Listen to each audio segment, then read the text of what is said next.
How you doing, world? What's going on, YouTube family? This is yours truly, Kofi Baraka, and right now you're in Kofi Baraka's world. All right. So of course we're in season 2. This is episode 22, John Sally style. No, I'm playing. And this episode is entitled "Chosen Ones." Something is in the air. All right. So naturally, we're gonna do a quick prayer. Close those eyes. Open up those ears. God, thank you for your enlightenment for us. Thank you for just opening up our minds and our chakras and our spirits, and helping us in our sojourn during this thing called life. Thank you for just your grace. I always say that. And thank you just for your understanding and your empathy for us. Amira, Ashe, Ashe, Ashe. Thank you, God. God's first. All right. So, of course, you can subscribe, you can like, you can comment, you can share, and you can download this information, this footage, whatever you want to call it.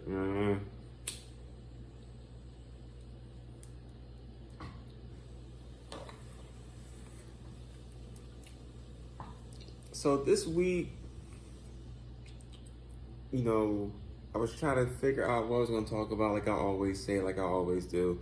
And something came this morning, which was real powerful message.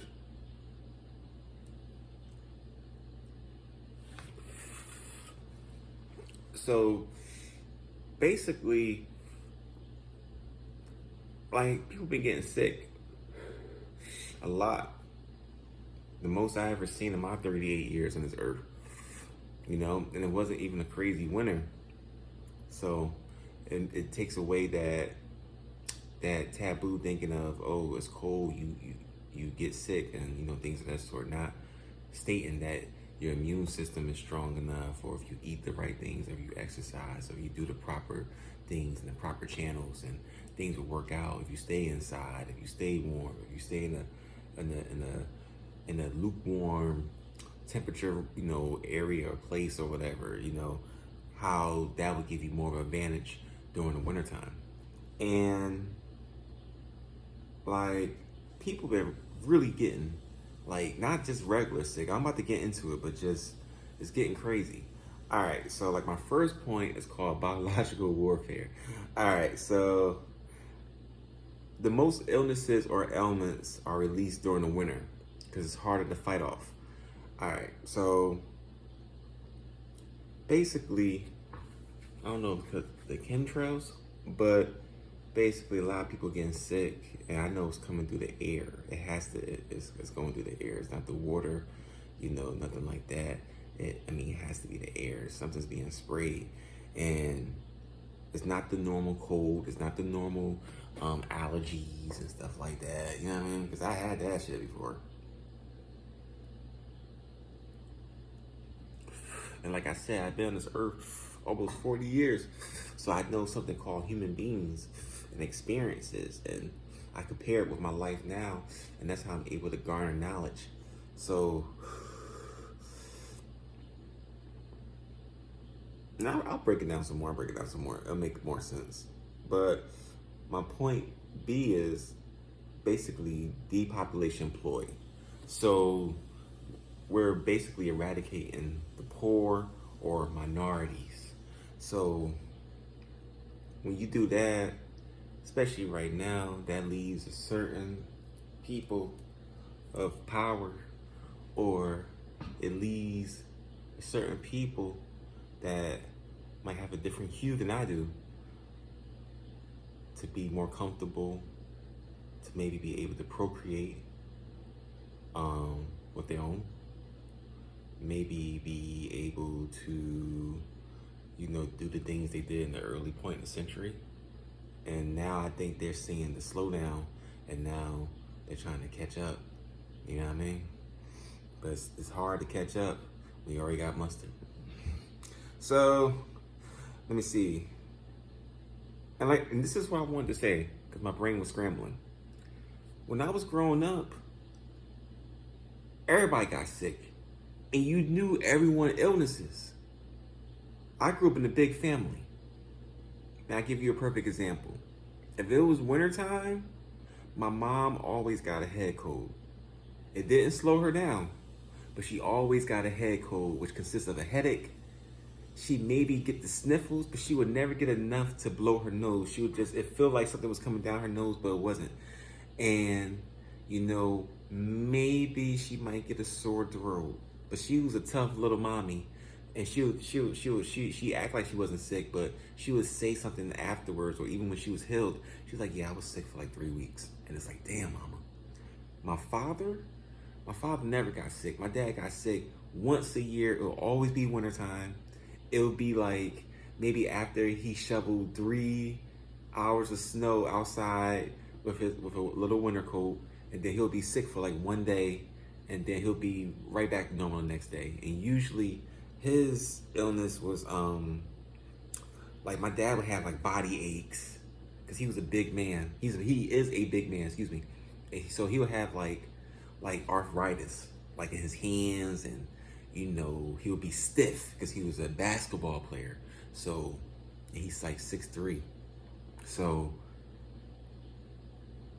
being an ex-athlete, a lot of old injuries, you know, hurt ankles, knees, back, lower back pain, etc., etc. My sister, she'll have an ear infection. My other sister, she'll have the pink nose and the running nose, and I'll have almost a combination of all that shit. I was like the X-Man, you know what I mean? Or the baby from Invincibles. I had everybody fucking power, you know what I mean? So that's the normalcy of illnesses that I grew up with. And even with the same with allergies.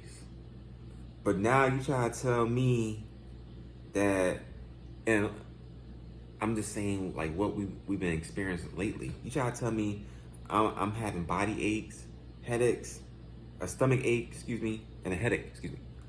Or almost like a migraine. Losing hearing and sight somewhat for a couple of days. Losing taste and appetite. High body fever, mucus buildup, lower back pains, that means it's touching your spine. So it's hitting a whole different level now. Cold sweats. I feel like fucking Skip from Dead Presidents, man. I'm like, do I have Agent Orange? Excessive urination, bowel movements, you know what I mean?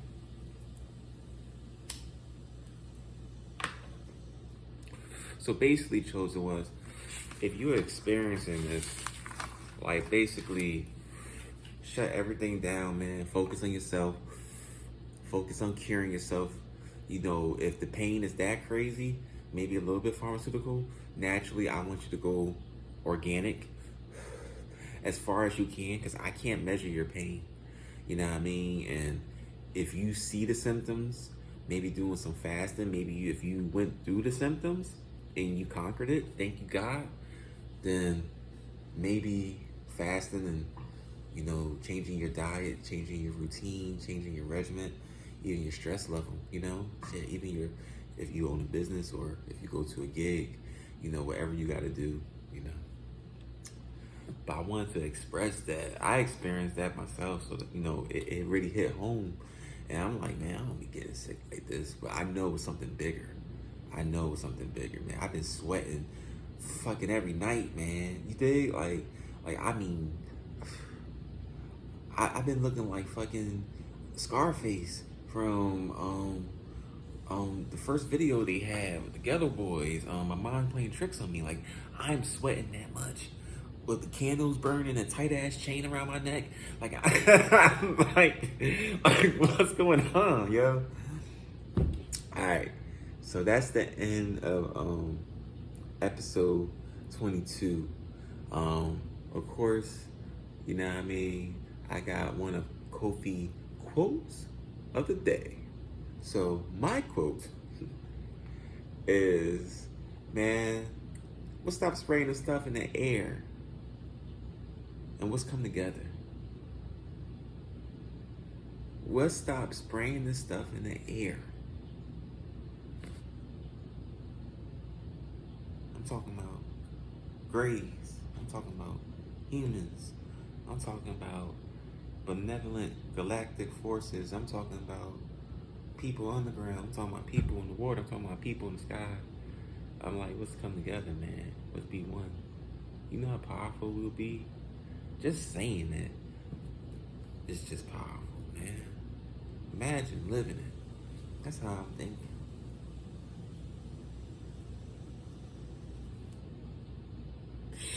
And I love you, YouTube family. My woke ones. Have a prosperous and healthy week. Shit, maybe stay inside. I'm playing. You know, definitely wear your mask, but don't wear it all the time. Just wear that shit outside. Peace and miracles, because we gonna need one. I'm not talking about Smokey Robinson either. I'm talking about a real fucking miracle, man. Asante Sana, and we are number one. Our God is number one. I know y'all say, why he keep looking down? He should know this shit by now. I ain't trying to fuck it up. This is a good one. And our journey is not done. I smoke a lot of weed, man. But no. I want to make sure I use notes. There's no shame in my game. You know what I mean? Like, I use notes. My biggest thing is not doing the whole show like this. I seen niggas do that. And that's cool. And that shit, they had more views than I did. So they doing something right. But I would say that I like notes because I be on point, man. I be smooth as shit. Like, my notes is like having like an outline for a report, man. If you have an outline for your report, man, you can't fail. You know exactly where everyone at. If they got your papers, I'm talking about college style, when you got to make like 10 copies, give it to all your student body, and they reading through it with you, and they editing and all that other shit. You know your shit's good when no one don't edit your stuff, and they reading it, and they have like a problem, and you know exactly where they at. You know the paragraph, you know the subject matter, the whole shebang. That's how I'm trying to be with this show. Just be on point. I don't mind freestyling. I freestyle my first show ever. I had a show called Kofi Speaks. And I freestyled that. And I didn't write nothing down. I didn't have no episodes. It was just bow, bow, bow, bow, bow. I started writing notes more when I had Kofi. When I had Kofi Speaks. But it was like basically like my Facebook page, and just me being Kofi. I had that for like a year. I did that, and now I'm doing this on YouTube. So that's the evolution, you know what I mean? And yeah. But naturally, I'll see you in the next dimension. Peace.